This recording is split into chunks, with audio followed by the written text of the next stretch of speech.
un garçon reprend conscience et demande à sa mère de divorcer immédiatement de son beau-père. La femme est déconcertée par les paroles de son fils jusqu'à ce qu'il lui révèle quelque chose de choquant. Christine était une mère célibataire vivant avec son fils de 9 ans, Brian. Son mari, Peter, l'avait trompée avec sa sœur Amanda et s'était installé dans un autre état. Perdre Peter au profit de sa sœur avait été un coup dur pour Christine, mais elle savait qu'elle n'avait pas le temps de pleurer. Brian n'était plus important pour elle, et elle avait décidé de se concentrer sur lui, plutôt que de pleurer sur son passé. Heureusement, après le divorce, elle avait obtenu la garde de Brian et la moitié des biens de Peter en guise de compensation. Elle avait recommencé sa vie avec son fils, en regardant le bon côté des choses jusqu'à ce qu'un jour, quelque chose d'inattendu se produise. Amanda était retournée voir Christine et lui avait demandé pardon. Elle avait affirmé que Peter l'avait larguée pour une femme plus jeune. « Je suis désolée pour ce que j'ai fait, Christine. S'il te plaît, pardonne-moi. Je n'ai nulle part où aller », avait-elle dit en pleurant. 3 ans s'étaient écoulés depuis la trahison d'Amanda, et Christine avait avancé dans sa vie. Sans compter qu'elle avait un grand cœur, alors elle avait accordé son pardon à Amanda. Cette dernière s'était alors installée avec elle et son fils. 2 jours plus tard, Christine devait assister à une convention d'affaires dans une ville. C'est là-bas qu'elle avait fait la rencontre de Mike. Un déclic s'était rapidement produit entre eux. Christine avait immédiatement su qu'elle était amoureuse. Les mois suivants, Christine et Mike avaient commencé à passer plus de temps ensemble et à se fréquenter. Mike était beau et charmant, et il avait un bon travail. Christine comprit qu'il était celui qu'il lui fallait alors, elle décida de le présenter à Brian. À sa grande surprise, Mike et Brian s'étaient rapidement découvert des points communs, si bien qu'une belle entente était née entre eux. Leur partie de baseball du week-end et leur sortie au cinéma devinrent un rituel, et Brian aimait tellement Mike qu'un jour, il proposa à Christine de l'épouser. « Maman, est-ce que je peux avoir Mike comme papa? Je l'adore. Il est tellement cool », avait dit Brian à sa mère pendant qu'il dînait avec Mike à la maison.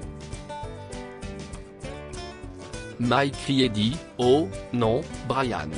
Cela signifie que je vais devoir supporter ta mère pour le reste de ma vie. Ce n'est pas une bonne idée. Mais alors, dit-il en faisant une pause, j'aimerais bien être ton père, alors je suppose que je vais simplement l'épouser. » Christine rougit devant la proposition indirecte de Mike, et un mois plus tard, ils se marièrent. Christine était ravie d'avoir à nouveau une famille heureuse. Tout était parfait, pensait-elle. Après 3 ans de travail acharné, Christine obtint une promotion au travail.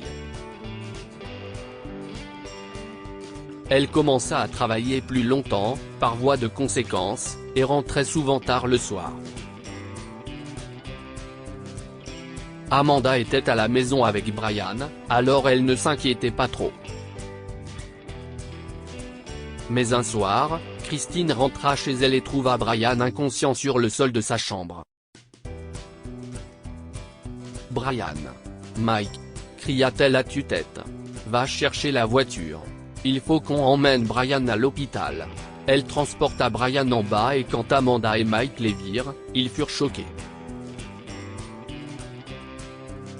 « Bon sang.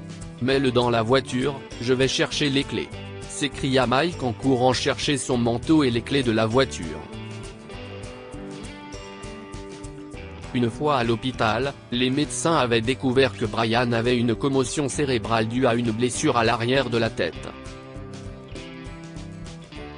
Ils avaient également indiqué à Christine, Mike et Amanda que Brian pouvait souffrir d'amnésie et tout oublier après avoir repris connaissance. Oh mon Dieu! Comment cela a-t-il pu arriver? S'était exclamé Christine. Après le départ des médecins, elle avait fondu en larmes. J'aurais aimé être là pour l'arrêter, Christine. Amanda a dit qu'il sautait dans sa chambre alors qu'elle lui avait dit de ne pas le faire. Il a dû trébucher sur quelque chose quand nous étions dans la cuisine. Il va s'en sortir, Christine, avait dit Mike pour la consoler. Ne t'inquiète pas. À partir de ce jour-là, Christine ne désirait qu'une chose, voir son fils éveillé. Elle ne voyait pas d'inconvénient à ce qu'il ne se souvienne pas d'elle, mais elle voulait le revoir heureux et en bonne santé. Un jour, elle fut obligée de quitter la ville à cause d'un important voyage d'affaires. Elle laissa donc Brian aux soins de Mike. « Ne t'inquiète pas, chérie », lui assura-t-il.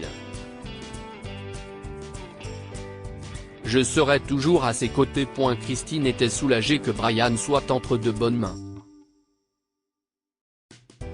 Mais 2 jours après son départ, elle reçut un appel surprenant de la part de Brian, et la seule chose qu'il dit fut « Maman. J'appelle du téléphone d'une infirmière.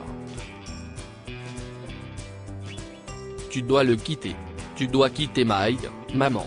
S'il te plaît. » Christine était ravie d'entendre la voix de son fils et de savoir qu'il avait repris conscience, mais elle ne comprenait pas pourquoi Brian disait une telle chose. Il aimait Mike. Que s'est-il passé, chérie? S'il te plaît, dis-le-moi.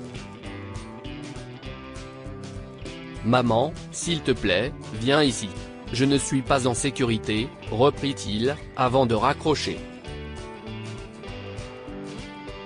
Le cœur de Christine se serra dans sa poitrine. Elle se demandait pourquoi Brian avait dit ça. Elle abandonna tout et prit le premier vol de retour. Quand elle arriva à l'hôpital, la vérité la choqua. Il s'avère que Mike et Amanda avaient une liaison depuis 5 ans et se préparaient à duper Christine et à saisir tous les biens qu'elle avait obtenus de Peter. Malheureusement, Brian les avait entendus discuter de tout cela un soir dans la cuisine.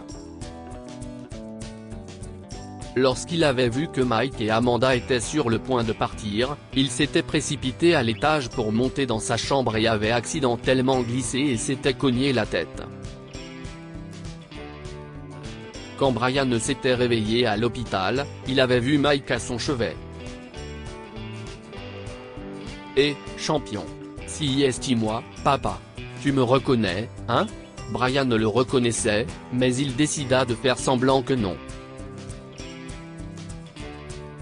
Après avoir appelé Christine sur le téléphone d'une infirmière, il attendit qu'elle revienne. En apprenant tout, Christine brûlait de rage. Elle avait tout de suite contacté la police, avant même de sortir de la salle de Brian. Mike étant assis à l'extérieur, elle simula un sourire pour lui, mais elle ne comptait pas se faire avoir une nouvelle fois. Peu après, les policiers arrivèrent et arrêtèrent Mike pour fraude. « Quoi, qu'est-ce ce que vous faites ?» cria-t-il en se faisant menotter. Christine fit un pas en avant et le gifla en plein visage. « Tu as ce que tu mérites, Mike. » Suite à l'enregistrement de la déposition de Brian, Amanda fut également arrêtée. Heureusement, Brian allait bien. Il put sortir rapidement de l'hôpital. Christine et lui reprirent leur ancienne vie, à la différence qu'il était beaucoup plus heureux. Que pouvons-nous apprendre de cette histoire? Gardez un œil sur les personnes qui vous entourent. Pendant tout ce temps, Mike et Amanda ont prétendu être la gentille famille qu'ils n'étaient pas et ont fini par montrer leur vrai visage. Écoutez son cœur, si est bien, mais il ne faut pas se laisser dominer par lui. Christine a été trompée une fois par Amanda, mais elle lui a pardonné. Elle n'aurait pas eu à faire face à autant de choses si elle ne l'avait pas fait. Lire aussi, le fils d'un millionnaire jette sa femme et son bébé dehors dans le froid et perd son héritage le lendemain. Cette histoire est inspirée de la vie quotidienne de nos lecteurs et rédigée par un écrivain professionnel. Toute ressemblance avec de véritables noms ou lieux est une pure coïncidence. Toutes les images sont utilisées uniquement à des fins d'illustration. Partagez votre histoire avec nous. Elle changera peut-être la vie de quelqu'un. Si vous souhaitez partager votre histoire, envoyez-nous un mail à info@amomama.com. Abonnez-vous à Amomama sur Google News.